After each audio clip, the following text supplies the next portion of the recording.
पास होने वाला है। मंजूर हाशमी साहब का एक शेर है कि यकीन हो तो कोई रास्ता निकलता है, हवा की ओट भी लेकर चिराग जलता है। सभी खिलाड़ियों का हम बहुत बहुत स्वागत करते हैं, अभिनंदन करते हैं। सबसे पहले हम स्पोर्ट्स एडिटर मनोज जोशी साहब को मंच पर बुलाएंगे। सर इस सत्र का संचालन करेंगे और उसके बाद सिलसिलेवार मैं खिलाड़ियों को आमंत्रित करती हूं मंच पर। पूजा मोर एशियन गेम्स की मेडलिस्ट हैं, जोरदार तालियों के साथ पूजा का स्वागत कीजिए, अभिनंदन कीजिए। रोहित कुमार हमारे बीच में हैं, एशियन गेम्स मेडलिस्ट हैं। रोहित जी आपका बहुत बहुत स्वागत है, आप मंच पर आमंत्रित हैं। Raman Sharma para Olympic gold medallist हैं, रमन जी आपका बहुत स्वागत है। रामपाल पैरा एशियन मेडलिस्ट हैं, आपका भी बहुत बहुत स्वागत है। खिलाड़ी, हरियाणा के खिलाड़ी भारत की शान, हमारे खिलाड़ी, हमारे जवान, हमारे किसान हमारे हरियाणा की पहचान है। और आज इस सत्र में हम चर्चा करेंगे खिलाड़ियों से। Over to you Manoj ji.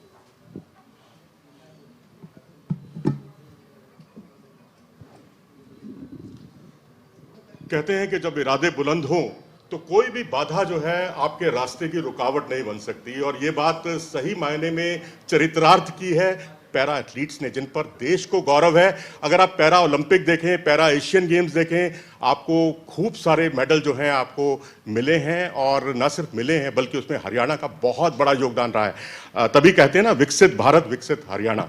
तो आज हम इसी मुद्दे पर बात करेंगे। आज हमारे साथ कई मेहमान मौजूद हैं। रामफल चाहर जी हैं हमारे साथ, रोहित जी हैं और साथ में कई अंतर्राष्ट्रीय खिलाड़ी हैं हमारे साथ। और इनसे हम गुफ्तगू करेंगे, बातचीत करेंगे। पूजा मोर जी हैं हमारे साथ। आप सबका बहुत हार्दिक अभिनंदन और स्वागत।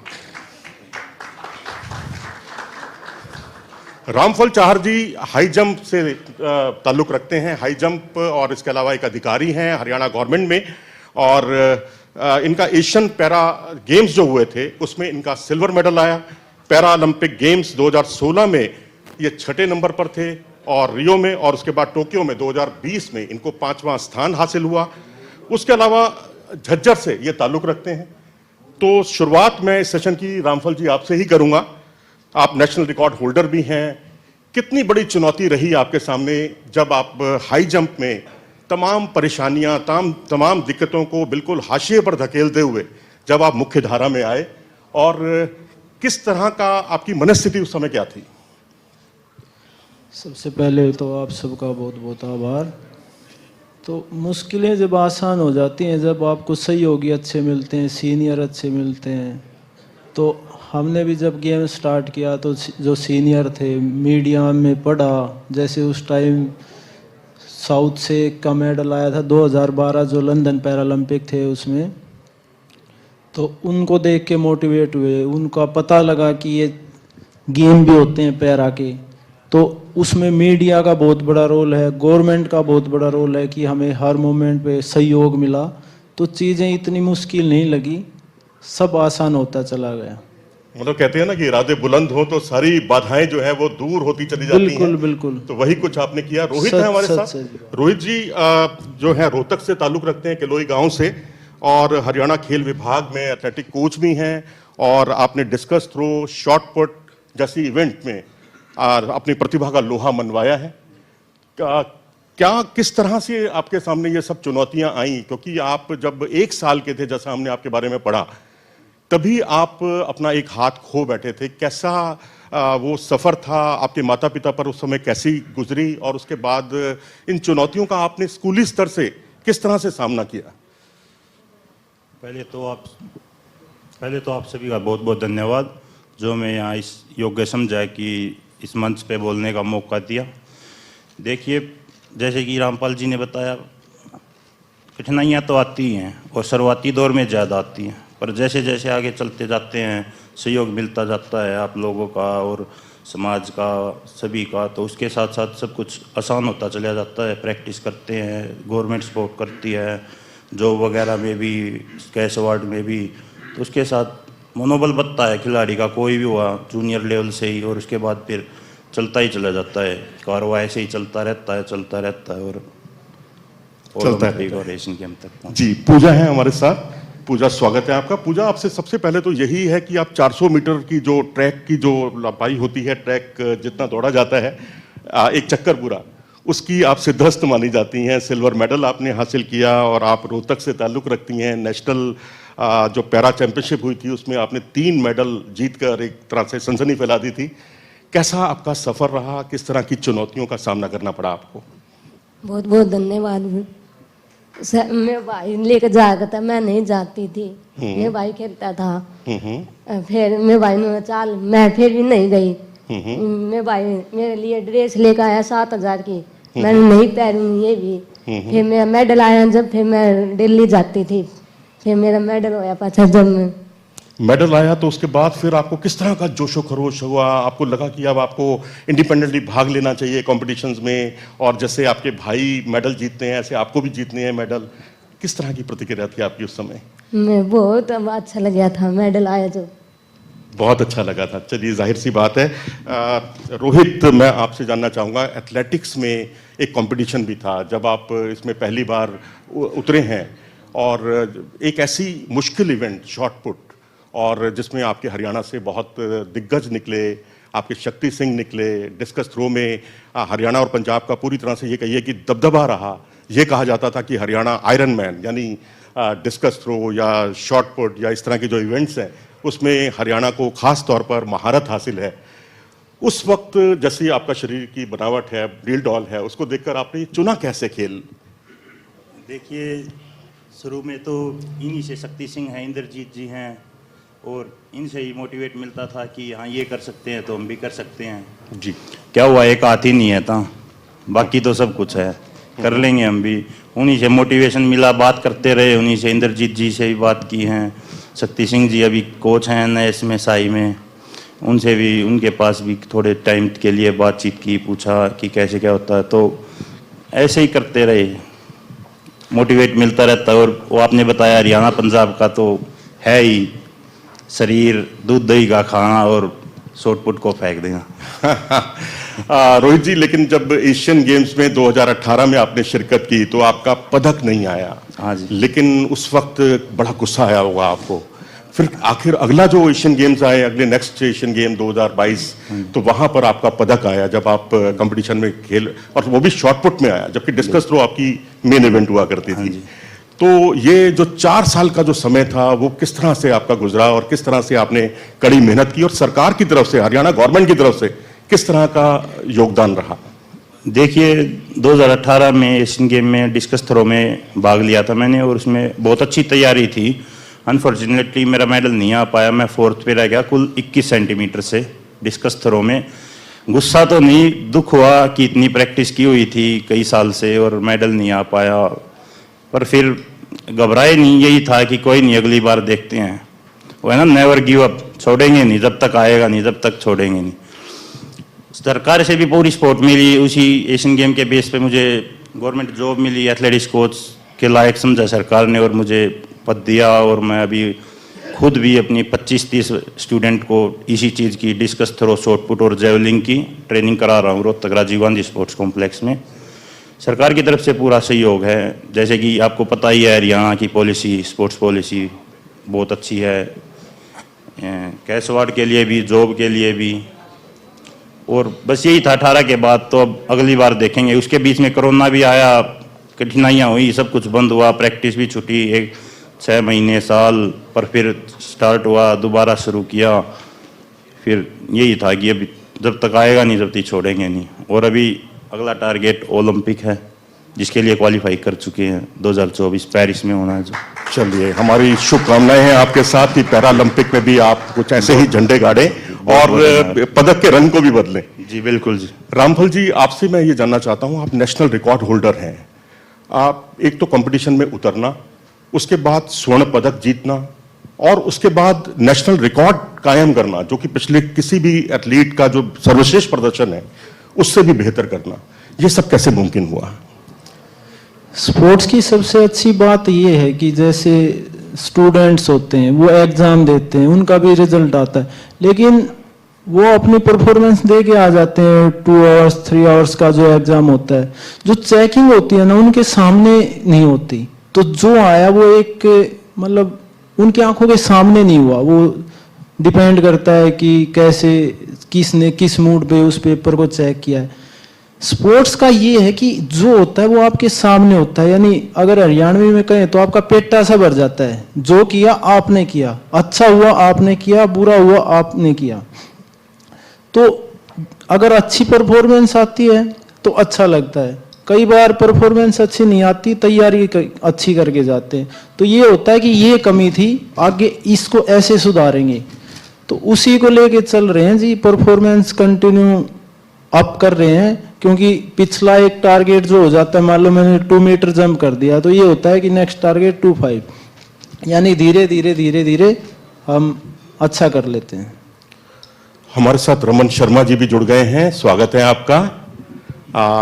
इनके पिताश्री शायद आने वाले थे इनके साथ में, क्योंकि ये बोल नहीं पाते, आ रहे हैं। इनके पिताश्री जैसे ही जुड़ेंगे हम इनसे कुछ गुफ्तगू जरूर करेंगे उनके माध्यम से। एक सवाल मेरा और है आपसे रामफल जी कि आप ट्यूनीशिया गए, वहां पर अफ्रीकन कंट्री जहां आपने ग्रां प्री प्रतियोगिता में भाग लिया, एकदम हरियाणा से उठकर झज्जर या रोहतक या यहाँ प्रैक्टिस करते हुए आप अचानक वहाँ ट्यूनीशिया जाना, बड़े कॉम्पिटिशन्स में भाग लेना, कितना मनोवैज्ञानिक दबाव रहता था उस समय आप पर? जब हम किसी अच्छे रिजल्ट के लिए जाते हैं तो डेफिनेटली सब पे प्रेशर रहता है। और प्रेशर सिर्फ तब तक रहता है जब तक कंपटीशन शुरू नहीं हो जाता, क्योंकि उससे पहले काल्पनिक चीजें आती हैं और वो सब फियर होते हैं जो जिंदगी में कभी नहीं होते। उसके बारे में सोचते रहते हैं, कभी ऐसा हो जाए, कभी ऐसा हो जाए। लेकिन एथलेटिक्स का जो मेरा 15 साल का जो एक्सपीरियंस है वो ये है कि जैसे ही कंपटीशन स्टार्ट होता है, सब एक अच्छा वार्म अप करते हैं, तो उसके बाद सब चीज़ें ख़त्म हो जाती हैं। फिर आप ना फियर में रहते हैं, ना कोई आप पे साइकोलॉजिकल प्रेशर रहता है। हाँ, उससे पहले शायद मैं ये कहूँगा कि 80-20 का रेशो रहता है। 80% आदमी कुछ ना कुछ नेगेटिव सोचता रहता है, 20% ज़बरदस्ती सोचता होगा कि हाँ मैं अच्छा करूँगा, ये होगा ये होगा।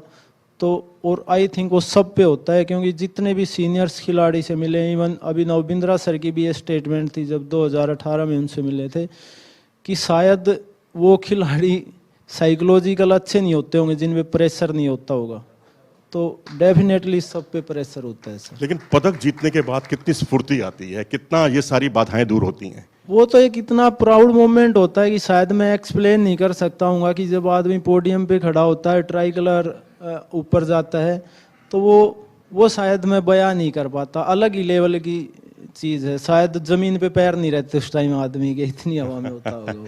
पूजा जी हैं हमारे साथ। पूजा जी, मैं आपसे ये जानना चाहता हूँ, आप 400 मीटर में भी आप भाग लेती हैं, 1500 मीटर में भी भाग लेती हैं, 800 मीटर में आप लॉन्ग जंप करती हैं आप। तो जैसे हम कार्ल लुइस को देखते थे, वो इस तरह से सारे इवेंट्स में भाग लिया करते थे, 100 मीटर, 400 मीटर, लॉन्ग जंप। तो ऐसे आपके भी कोई आदर्श होंगे, क्या कुछ सीखा आपने उनसे और किस तरह से उनके जैसा बनने के लिए आपने प्रयास किए?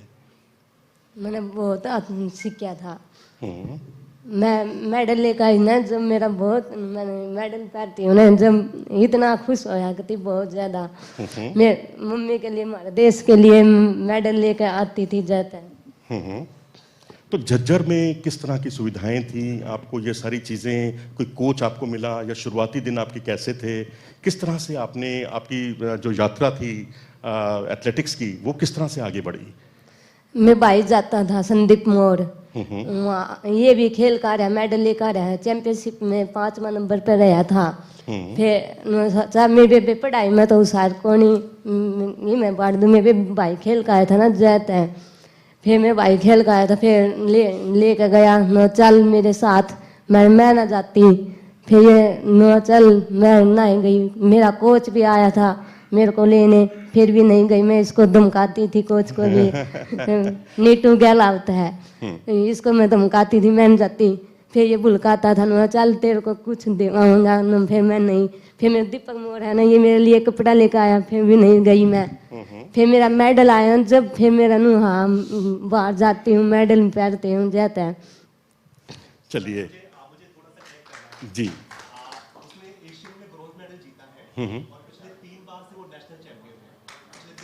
बहुत बढ़िया।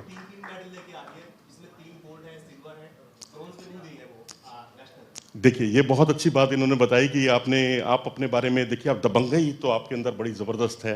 भाई को भी धमका देती हैं, सबको धमका देती हैं, कोच को भी कहती हैं ऐसे आप करो ऐसे नहीं करो, लेकिन अपने बारे में भी आप जो है, मैं समझता हूँ अगली बार जब आप आएंगी हमारे साथ हैं तो आप बताइए, क्योंकि बहुत सारी चीजें हम लोग पहले भी डिस्कस कर चुके हैं। आप एक बार खड़े हो जाइए। हाँ। और चूंकि चर्चा जब हम लोग करते रहे, आप लगातार कमेंट्री या इस सारी चीजों से आप पूजा को प्रमोट करते रहे, थोड़ा सा उस विषय में अगर बताएं थोड़ा। Thank you so much Ayush भाई।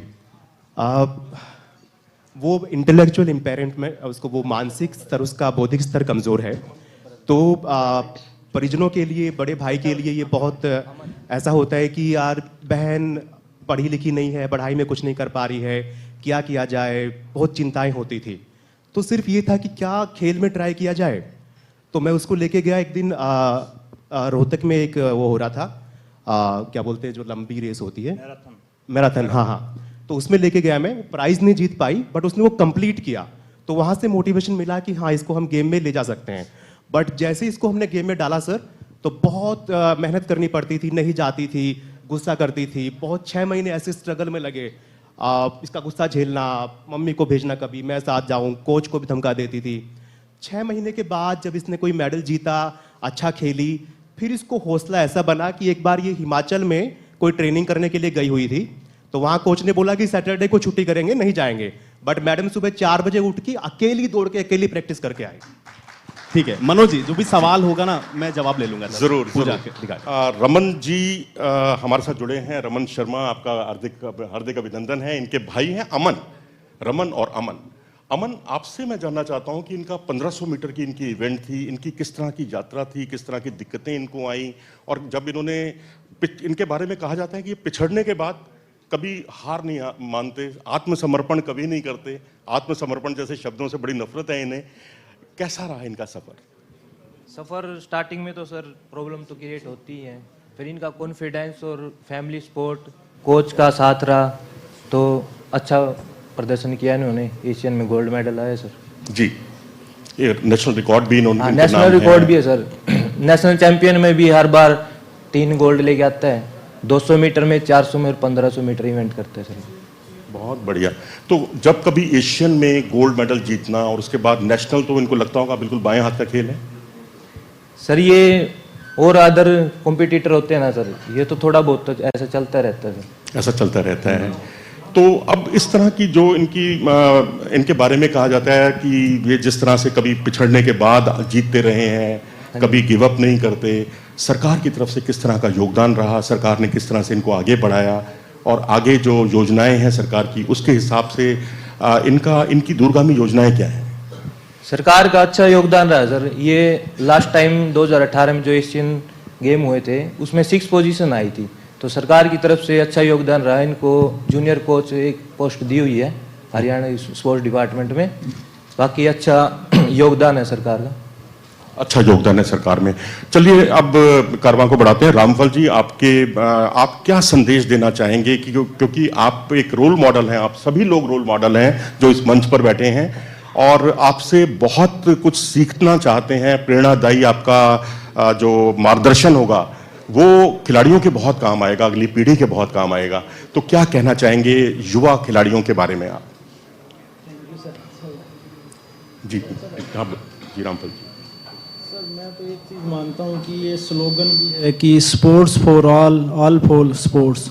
ये सिर्फ एक स्पोर्ट्स पर्सन के लिए नहीं, स्पोर्ट्स तो रूटीन का पार्ट है। और जो अभी 2 साल पहले जो इतना पेंडेमिक चीज़ें थी, कोरोना था, तो शायद लोगों को उसकी वैल्यू ज़्यादा भी समझ में आई कि जो स्पोर्ट्स एक्टिविटी हैं, जो हेल्थ को लेके है, वो सब कितना इम्पोर्टेंट हमारे लिए। एक टाइम लोग वेल्थ के पीछे लगे थे, लेकिन 2 साल पहले शायद वो लोग वेल्थ छोड़ के हेल्थ के पीछे लगे थे। तो मैं सौभाग्यशाली समझता हूँ अपने आप को, जो मैं इस लाइन पे आया, मैंने स्पोर्ट्स स्टार्ट किया। और जो जूनियर बच्चे हैं उनसे मैं यही कहूँगा कि सीनियर से हमने यही सीखा है कि जैसे स्टीव जॉब्स साहब ने कहा था कि डॉट से कभी नहीं घबराना, डॉट डॉट लग के एक गहरी लाइन बनती है जो एक क्लियर दिखती है। तो वही एक स्पोर्ट्समैन की लाइफ में होता है, कभी वो नेशनल में हारता है, कभी जीतता है, कभी इंजरी होती है, कभी कुछ होता है। वो घटनाएं घट घट के वो मतलब एक अच्छा मतलब व्यू बन जाता है लाइफ का भी, हर चीज का। वही मेरे साथ हुआ है, वही मैं आप सबको कहना चाहूंगा कि ऊंचाइयां नीचाइयां लाइफ में चलती रहती हैं, रुको मत, बस चलते रहो। Thank you sir. बहुत बड़ी बात इन्होंने कही कि कभी हार नहीं मानना, हमेशा चलते जाना है, बढ़ते जाना है, ये इनका एक मूल संदेश है। रोहित बता ही चुके हैं, पैरालंपिक है इनका उद्देश्य।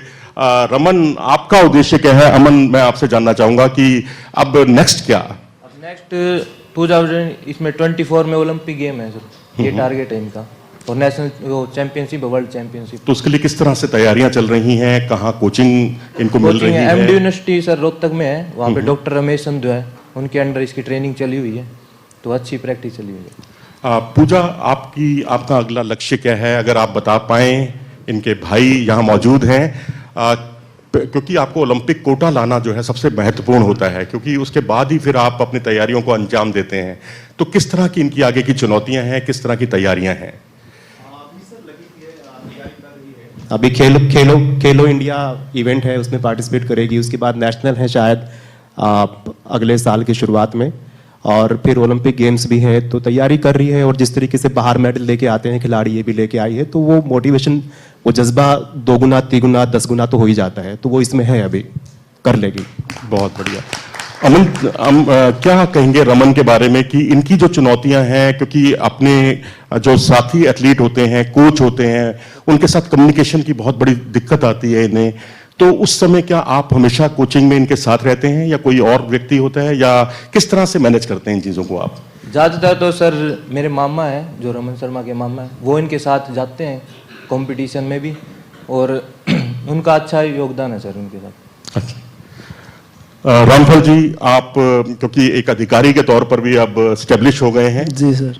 खेल और उसका प्रशासन, दोनों चीज़ों को साथ साथ लेकर चलना कितना चुनौतीपूर्ण होता है? नहीं, ये मेरे लिए बेनिफिट वाली बात है। पहले मैं इनकम टैक्स में था, उससे पहले एक और जॉब में था, मैं स्पोर्ट्स में आया, तो यहाँ मुझे बेटर फील हो रहा है कि जो मेरा 15 साल का एक्सपीरियंस है वो मुझे भी काम आएगा, और हरियाणा स्पोर्ट्स डिपार्टमेंट को भी काम आएगा। और सर, जो हरियाणा का अपकमिंग स्पोर्ट्स है और जो नए खिलाड़ी हैं, उनको भी शायद वो चीज़ें बेनिफिशियल रहेंगी।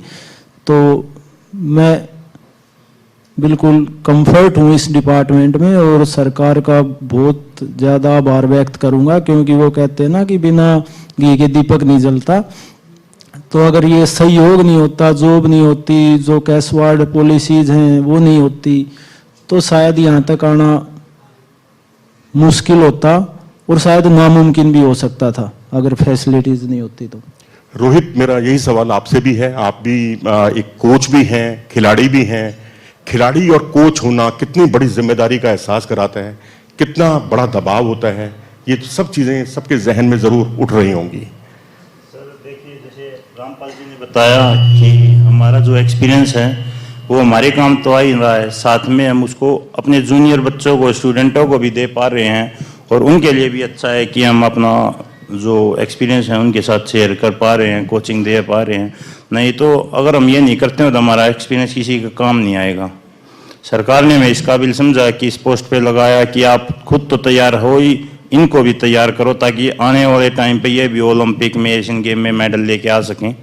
इसलिए ऐसी ज़्यादा दिक्कत वाली बात तो नहीं है, वहीं ड्यूटी करनी है, वहीं प्रैक्टिस करनी है, वहीं करवानी है, एक ही ग्राउंड पे सभी सारा कुछ हो जाता है, कोई दिक्कत वाली चीज़ नहीं है। और होम टाउन पे ड्यूटी दी हुई है सरकार ने, सरकार की तरफ से पूरा सहयोग है।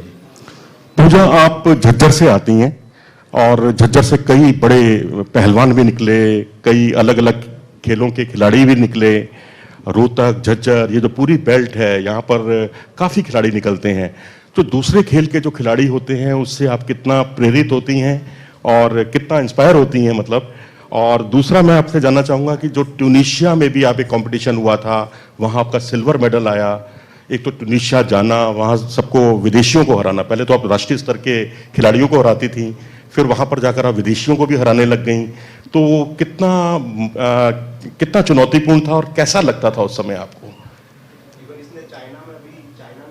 गेम्स में भी बाकी लोगों को हराया। जी जी जी, बहुत बढ़िया। तो इसके बारे में जो मेरा सवाल है वो मैं जानना चाहूँगा कि कितना चैलेंजिंग रहता है जब आप एक मंच पर ऐसे नए प्रतियोगियों के साथ उतरते हैं जो विश्व स्तर के हों या एशियाई स्तर के हों, उनको compete करना, उनको हराना कितना चैलेंजिंग था इसके लिए? हाँ, थोड़ा सा इसी से पूछ लेते हैं। बता कैसा लगा तुझे जब तू यहाँ खेलती थी, वहाँ तूने जब बहुत अच्छा लग गया था वहाँ पे। मजा आया? अच्छा। हाँ। जब आप हराती हैं दूसरे को तो फिर क्या करती हैं? उनको चिढ़ाती हैं या नहीं चिढ़ाती हैं आप? बोलते नहीं कुछ नहीं बोलती हैं आप। और जब आप स्वर्ण पदक के लिए जब या रजत पदक के लिए जब आप पोडियम की तरफ जाती हैं, उस वक्त मन में क्या चल रहा होता है? कोच के बारे में चल रहा होता है, मम्मी पापा पेरेंट्स के बारे में चल रहा होता है? हाँ। किसके बारे में? मम्मी पापा का भी, कोच के लिए भी। कोच ने मेहनत करवाई है, तरीके जो करवाया है। मम्मी पापा भी बोलते हैं जा, भाई भी कहते हैं चल, मैं ना जाऊंगी, एक दिन जब भी बोलते हैं, डांटते हैं। मतलब वो आप भी उनको डांटती हैं, वो भी आपको डांटते हैं? चलिए, ये जो डांटने का और जो ये सब सिलसिला है, ये खिलाड़ी को जो है तरोताजा करता है, आगे बढ़ने की प्रेरणा देता है। और इसी उम्मीद के साथ जो हमारा जो उद्देश्य था, विकसित भारत, विकसित हरियाणा, और उसमें जितने हमारे साथ ये पैरा एथलीट जुड़े, उन सब का हम हार्दिक अभिनंदन करते हैं और इंडिया न्यूज़ और अपने ITV नेटवर्क की तरफ से इन सबको बधाई देते हैं और शुभकामनाएं देते हैं इनके आगे के भविष्य के लिए। Over to Sonal.